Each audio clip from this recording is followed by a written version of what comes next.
Brandon Hathaway. I'm the preacher here at the Westside Church of Christ in Owensboro, Kentucky, and I want to thank you for joining me. Apologize for the different setup, no countdown, and being a little late. Having just a little bit of internet issues this morning. Started to fix, but then it just started slow. So I'm just on my phone this morning, but it's all good, and we'll still be able to read the Bible verse and take a look at our last chapter of the book of Leviticus.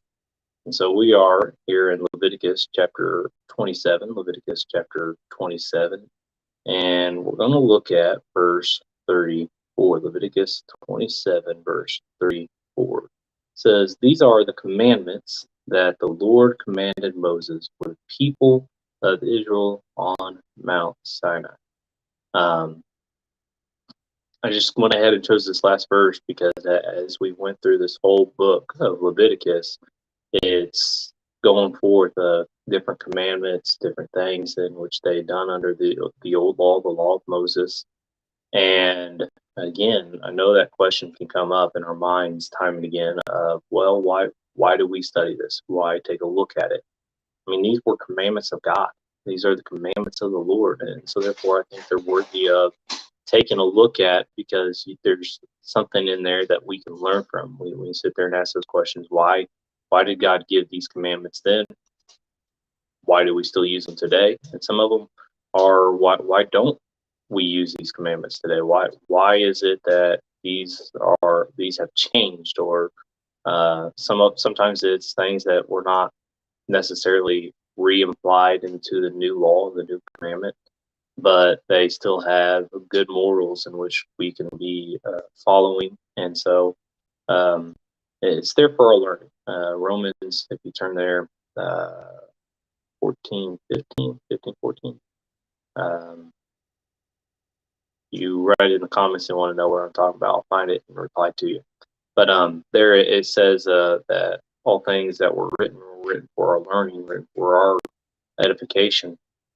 And so we want to make sure we search the scriptures, and including the Old Testament, because it is there for our learning, there to give us hope as we study through the old law and we read about these laws.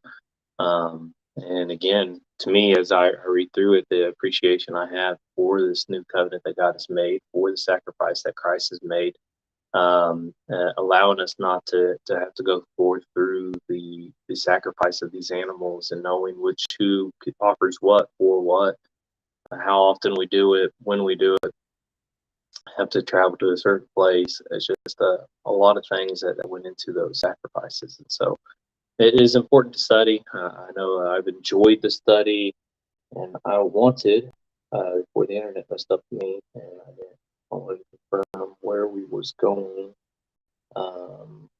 tomorrow, since we're out of Leviticus. Give me a second, I will have it pulled up for myself.